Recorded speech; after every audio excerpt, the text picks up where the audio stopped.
It was the way my mom laughed that really did it. Not the words. Those were bad enough. But that little snort she does when she's trying to be cruel and pretend she isn't. That smug, nose-crinkling laugh that says, "Oh, bless your heart, but you'll never be more than the family punchline, will you?" My name's Julian. I'm 34. And if you ask my family, I'm the guy who almost made it.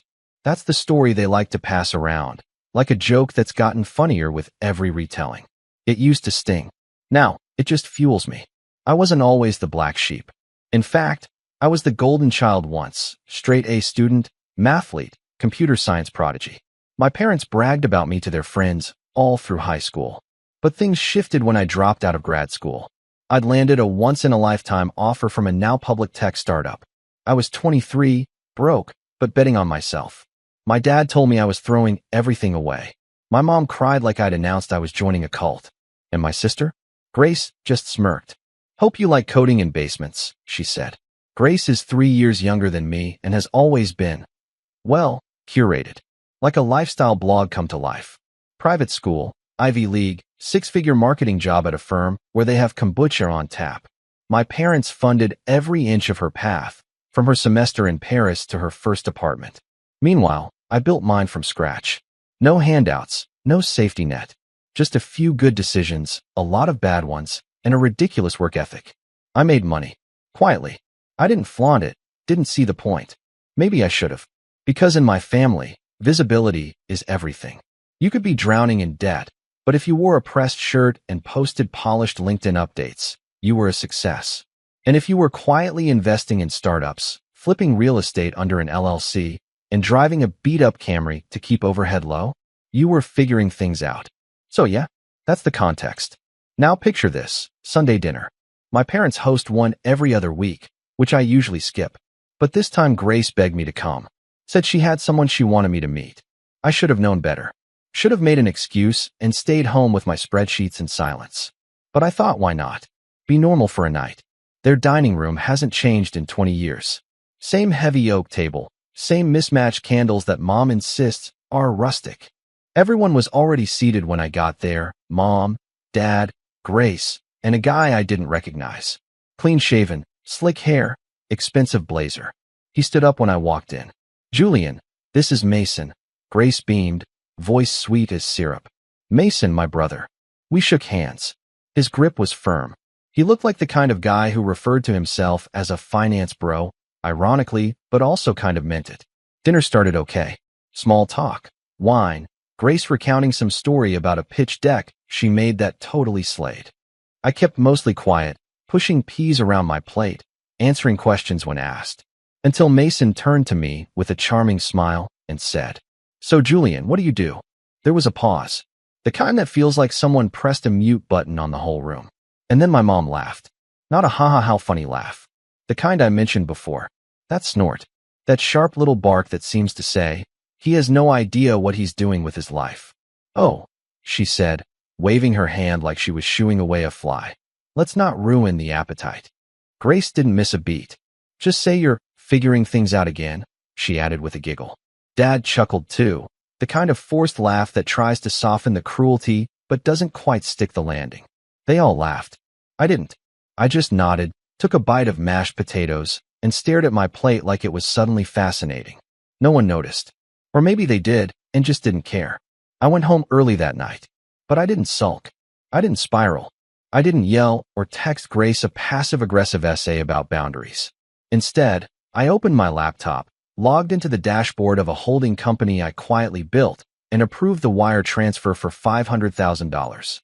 The down payment on a property I'd been watching for years. The one my parents had been trying, and failing, to buy for over a decade. A gorgeous 3-story house in a gentrifying neighborhood they claimed would be their retirement dream home. They could never quite get the financing right. But I could. I didn't tell anyone. Not yet. Instead, I scheduled a brunch for the following Sunday. Texted Grace, Mom, Dad, just a casual catch-up. On me. Bring Mason. They all RSVP'd yes. They had no idea what was coming. And when they showed up, all dressed up and ready to smile through a meal they expected me to pay for, I greeted them at the front door of my new house, wearing a blazer, holding a manila folder in one hand, and a rejection letter in the other. My mom blinked. Julian, whose house is this? I smiled, and that's when I handed her the letter. But let me rewind a little. Because before we get to that scene, the brunch, the stunned faces, the fallout, there's more you need to know. Like the real reason I'd been keeping my success a secret. What happened with the first business I built? Why my parents never trusted me again after that one phone call in 2015. And why I decided, after all these years, that this was the moment to pull the pin. You want revenge? Let's start with the betrayal that lit the match. Let's go back. Back before the mashed potatoes, before the silence, before the laughter at my expense. Back to the years when I still believed being quiet and competent would earn respect. When I thought keeping my head down and working hard would somehow make up for not playing their game. It's funny how slowly disrespect builds. It doesn't hit you all at once. It's not a slap, it's a slow drip.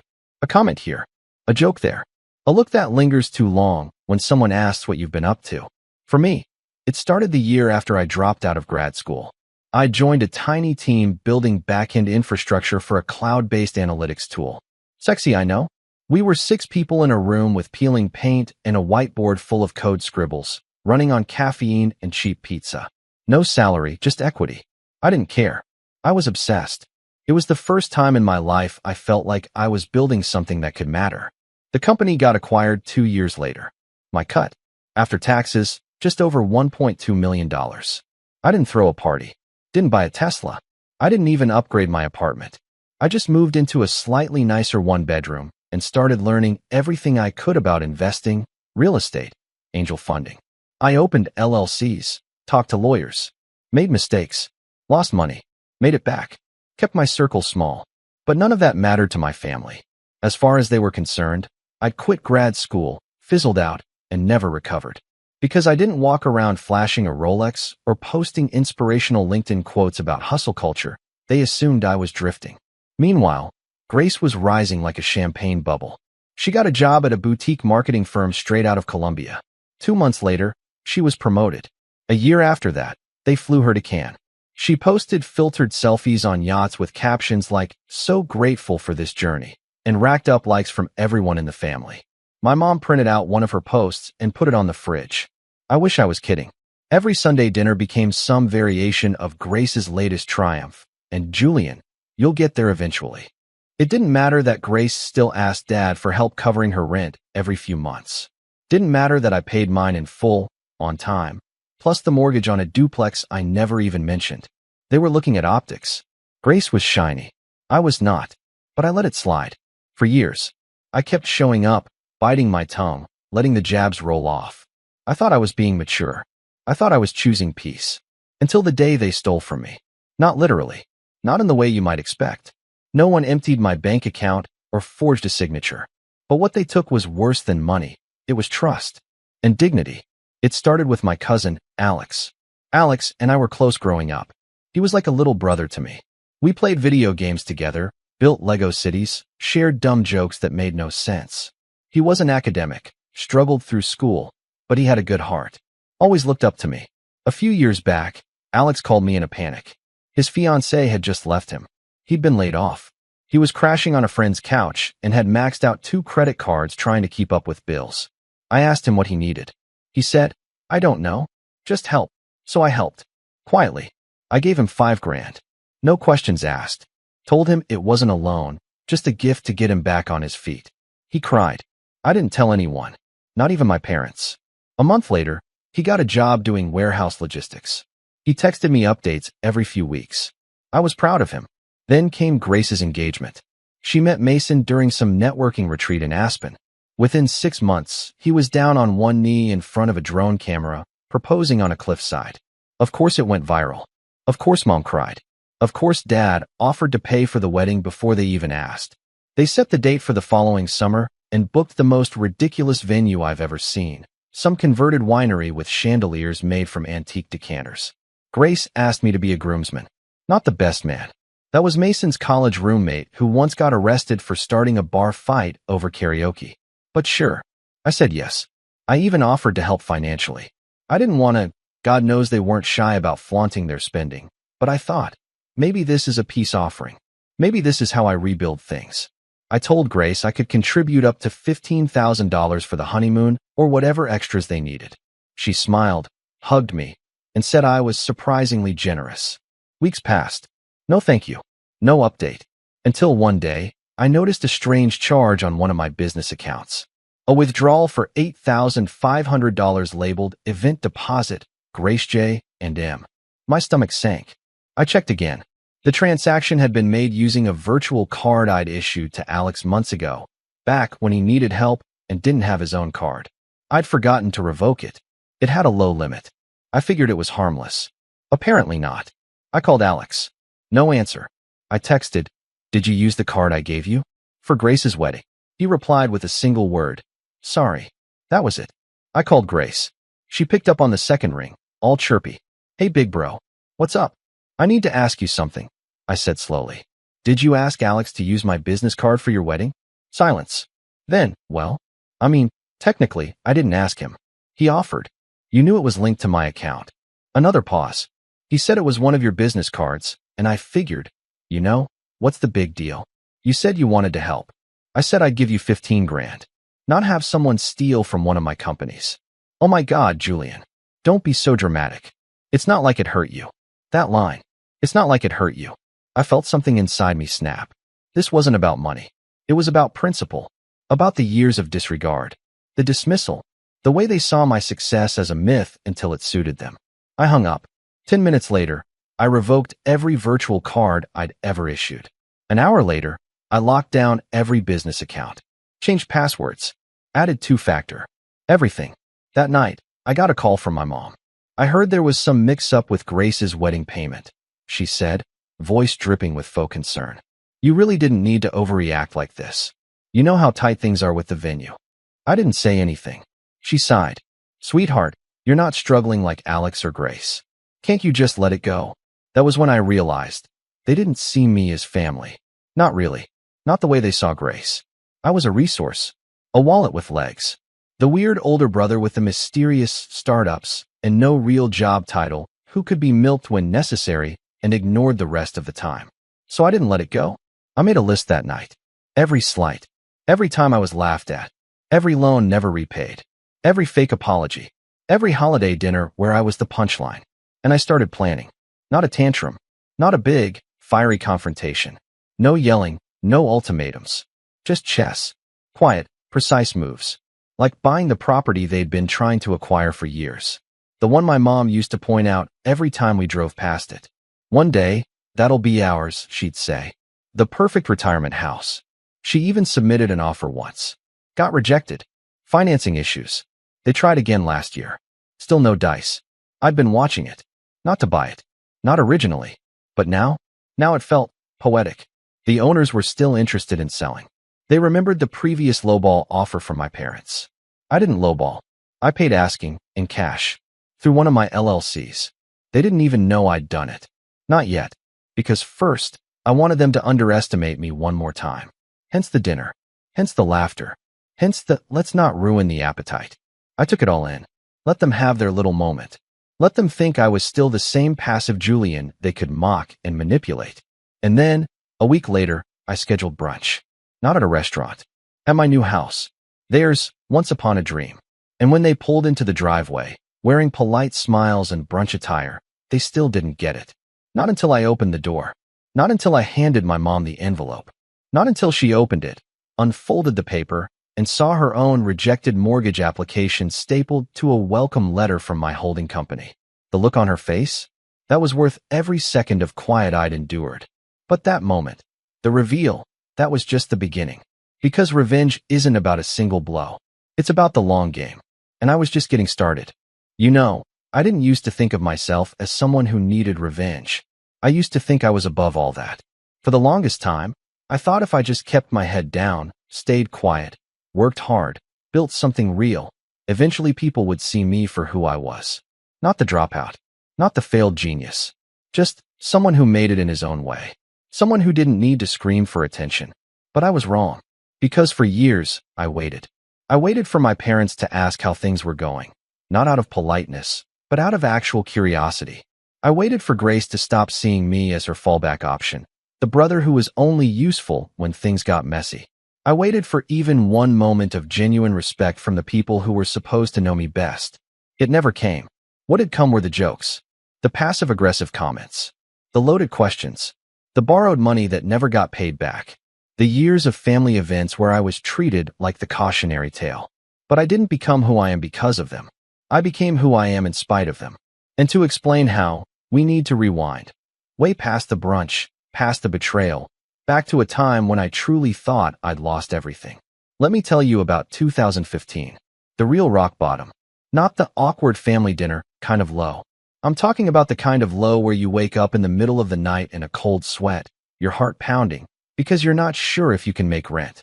The kind where your savings account is a joke, your fridge is mostly condiments, and every missed call might be a debt collector. It was 6 months after the startup I worked for got acquired.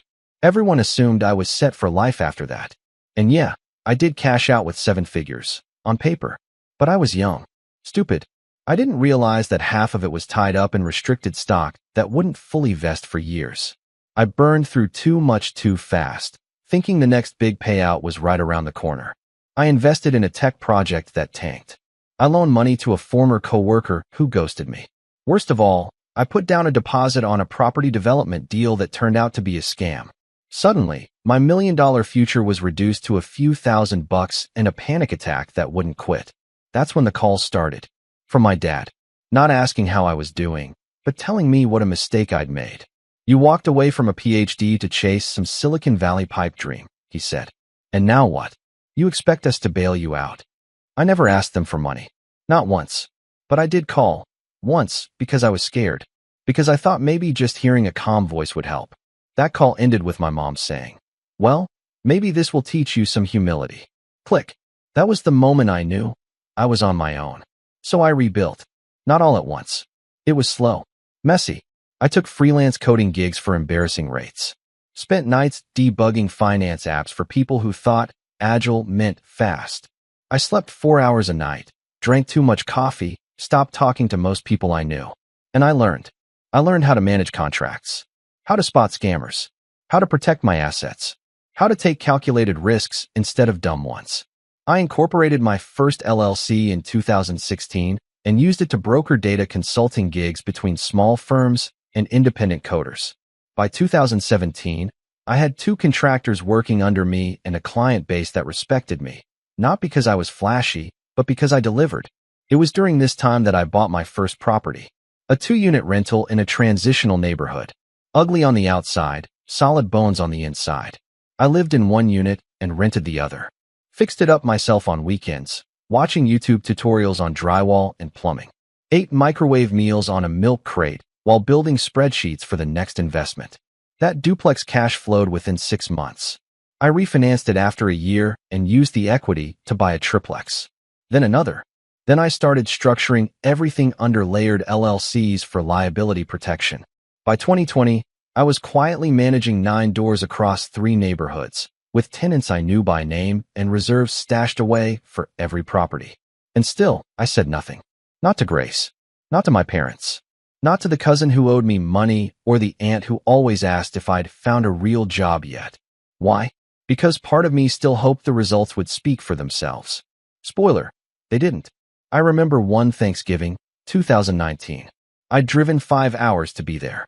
My mom sat me next to a folding chair and asked Grace's boyfriend at the time, some guy named Taylor, if he had any career tips for me.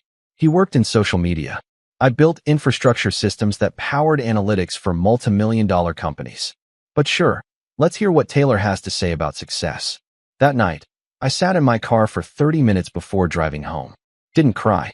Didn't rage. Just stared at the dashboard and thought, if they don't see it now, they never will. So I stopped hoping, and I started planning. I built a second company, this one fully remote, leveraging a team of niche developers overseas to build custom integrations for e-commerce businesses. It was scalable, profitable, boring in all the right ways. I bought more properties. I turned down a $3.2 million acquisition offer in 2021 because I didn't need the liquidity.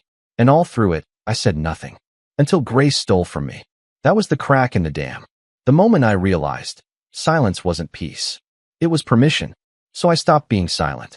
First, by buying the house. That was symbolic, Yeah, but it was also strategic.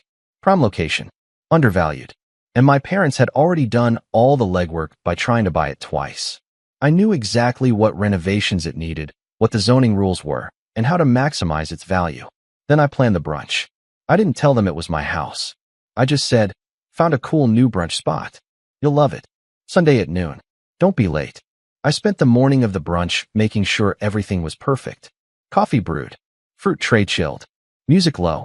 I had 3 envelopes on the table, each containing a copy of the rejected mortgage application my parents submitted, along with a purchase letter from my company and a business card clipped to the front. When they arrived, Mom was the first one through the door. "This place is stunning," she said, eyes wide. "Whose is it?" I smiled, and I handed her the envelope. Grace was behind her, Mason in tow. He glanced around, visibly impressed. "This yours, Julian?" I just nodded. Grace blinked. "Wait, you bought this house?" Mom opened the envelope. Her face went pale. She recognized the letterhead immediately. I didn't say a word. Didn't have to.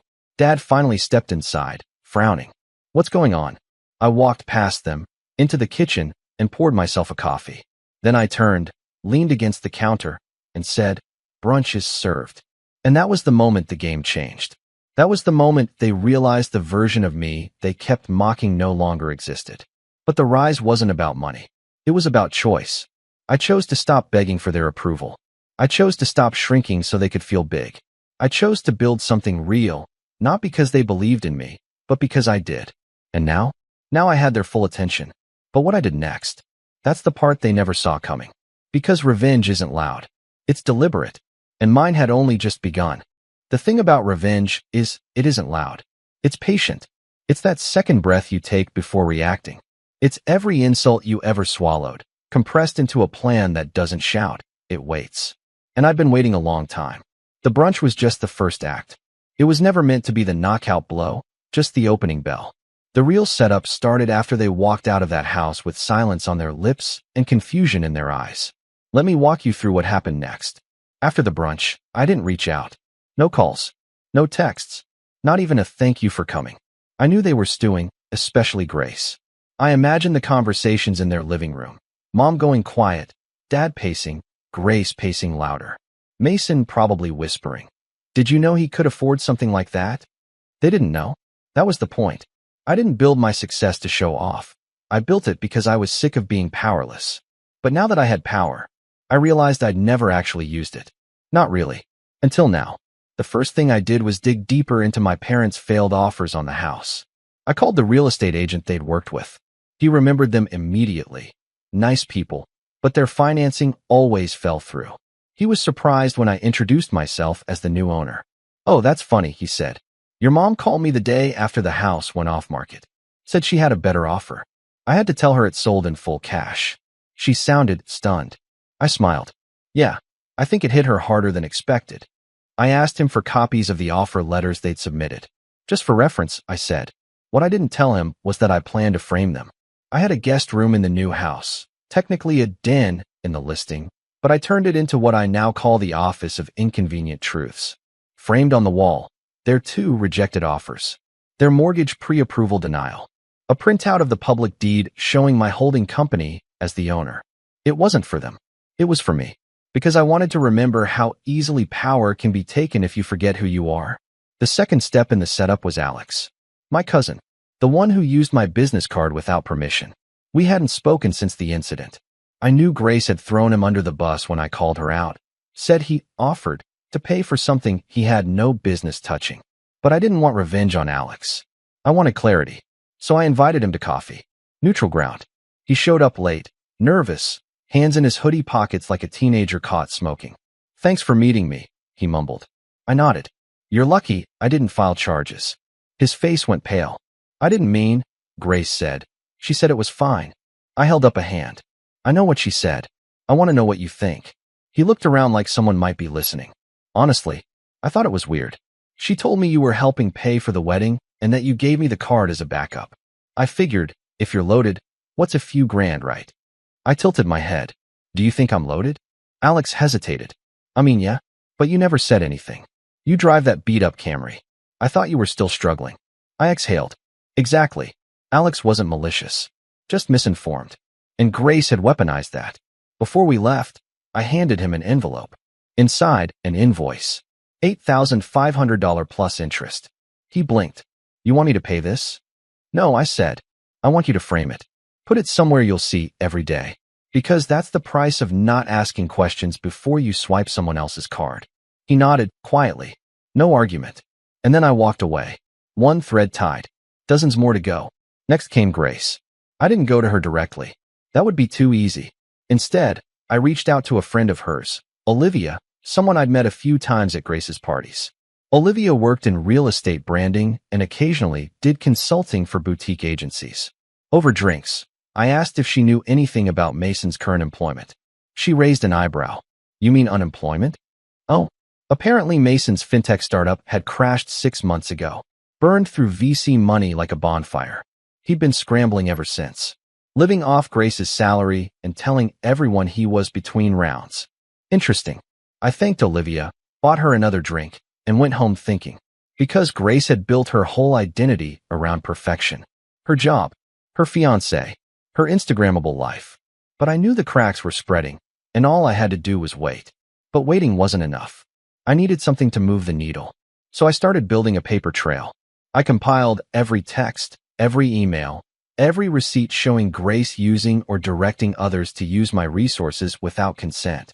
I pulled transaction histories, Slack DMs from contractors she borrowed during her wedding planning phase, even a PDF of the catering invoice that mysteriously got billed to a company I own through a shared vendor. All of it went into a neat folder titled Family Write-Offs. Because it wasn't just theft. It was arrogance. Grace assumed I'd never notice. Or if I did, that I'd never say anything. But she was wrong. And the final piece? The business dinner. A friend of mine, Sarah, runs a mid-sized marketing agency downtown. She's sharp, connected, and owed me a favor. I told her I had a candidate she should meet for a potential branding project, a mid-level marketer looking to pivot into consulting. I gave her Grace's number and watched the trap unfold. Grace showed up to the meeting thinking it was a job offer. She brought her best blazer, her power smile, and a portfolio of recycled campaigns. Sarah kept it professional, polite, but cold. Halfway through the dinner, she asked Grace how she managed budgets. Oh, I always find creative ways to make things work, Grace said, sipping wine. Sometimes I even leverage friends or family resources to close a gap. Sarah smiled. Interesting choice of words. Grace paused. Excuse me. Sarah slid a folder across the table. Inside, the catering invoice. A screenshot of the card charge. The wedding planner's email thanking Julian for his contribution. Grace's face, I'm told, went white. Sarah leaned back. I think we're done here. Grace called me that night. Angry. How dare you set me up? I didn't raise my voice. You set yourself up. I just made sure someone was watching this time. You're pathetic, she hissed. Just because you bought a house doesn't mean you're better than everyone. I almost laughed. Grace, I've never wanted to be better than anyone. I just want to be left alone. But since that's apparently not possible, I've decided to start participating in this little family theater. You think you're clever, she snapped. But you're just bitter. No, I said quietly. I'm free. Click. No yelling. No drama. Just truth. And once the truth was out, the silence that followed was glorious. But I wasn't done. Because I still had one more card to play. One more setup. One final checkmate. And it would require everything I'd learned. Every lesson. Every scar. Every rejection and insult. Because sometimes the best revenge isn't about hurting them. It's about showing them. Showing them who you became when they stopped looking. And I was about to show them everything. You've been with me through the setup, the planning, the slow burn revelations, the soft power plays that nudged the cracks in my family wide open. But this part? This is where everything converged. Where years of being underestimated became the engine for one of the most satisfying moments of my life. Let me walk you through how it all ended. After Grace's ambush dinner with Sarah, the one that shattered her illusion of invincibility, she went radio silent. I didn't hear from her for 2 weeks. Not a word. I imagined she was scrambling, trying to recover from the embarrassment, trying to control the narrative. That's what Grace does when her image starts to crumble. She performs damage control, not introspection. My parents, on the other hand, pretended like nothing had happened. They didn't bring up the house. They didn't mention the brunch. They didn't call. text, or show up at my door. At first, I thought maybe they were waiting for an apology, that I'd somehow humiliated the family by demonstrating what I'd accomplished without them. But the longer the silence stretched, the more I realized they weren't waiting for anything. They were just avoiding reality, and I wasn't going to let them.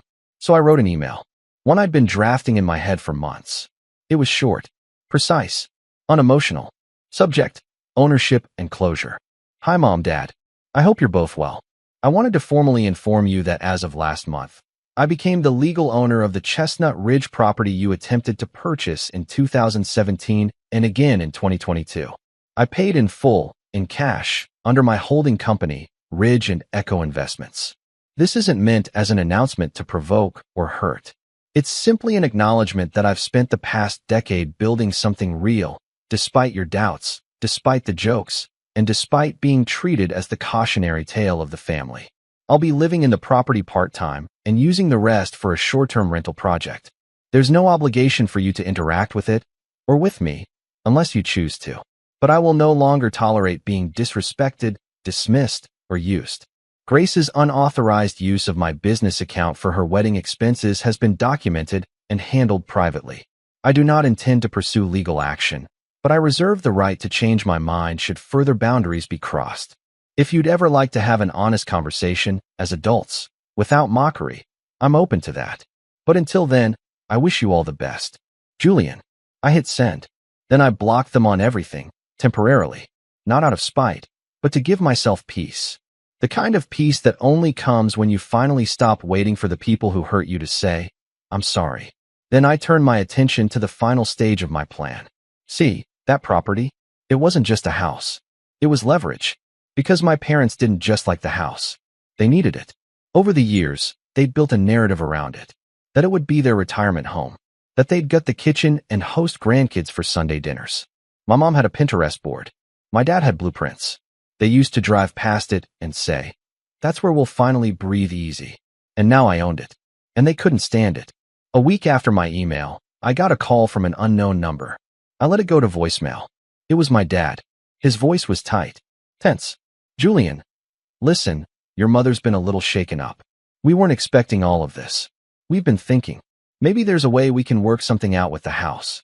If it's about money, we can talk terms. Let's be reasonable here. I listened to that voicemail 5 times. Then I did something very deliberate. I printed it, framed it, and hung it right next to the framed rejection letters. Then I drafted my response. Hi, Dad. Thanks for reaching out. This isn't about money. It never was. But if you're still interested in the property, I do have an option that might suit you. I'm converting the upstairs into a luxury short-term rental suite. I'd be happy to reserve it for you and Mom at the family rate, for $150 a night, 2-night minimum. It comes with a complimentary welcome basket, fresh linens, and a printed copy of your previous mortgage denial in the guest binder. Let me know if you'd like to book. Warmly, Julian. I never heard back. From him, or from my mom. But that was okay.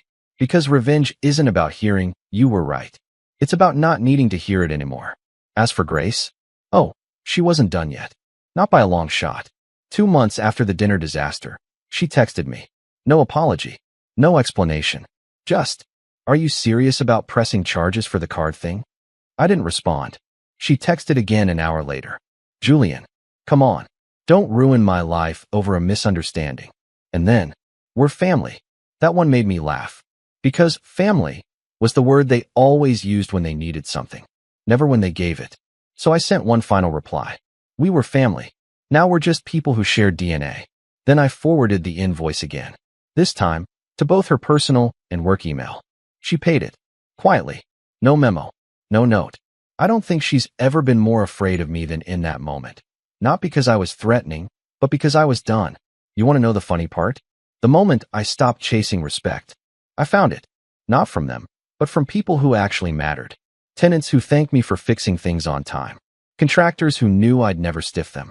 Clients who sent referrals because I treated them like partners, not paychecks. I became someone people trusted. Not because I demanded it, but because I earned it. And now? Now I live the kind of quiet life that used to make my family roll their eyes. I don't post on social media. I don't show off. I don't try to prove anything. But I do host brunch. Every other Sunday, I invite friends over to the house. We sit on the sunlit porch where my mom once dreamed she'd retire. We drink coffee. We eat pancakes. We laugh. And every once in a while, a car slows down in front of the house, just for a second, before speeding off again. I like to think it's them, driving past the life they could have been part of, if only they'd treated me like more than a disappointment. And as I sip my coffee, surrounded by people who chose me without obligation, I think, this is the best kind of revenge. Not burning bridges, but building something so beautiful. They have to watch it from the outside. Forever. This one? Fine.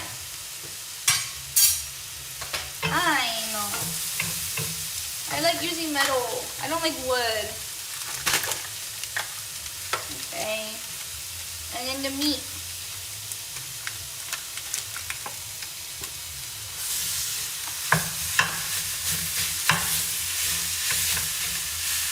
Yeah, I kind of want to cook the meat separate from the veggies. Fuck. Wait, I'm gonna get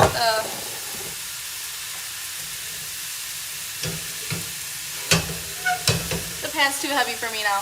Fuck. Hi Gucci, thank you so much for the raid. Yeah, stir fry. Guys, how do I do this? Oh no.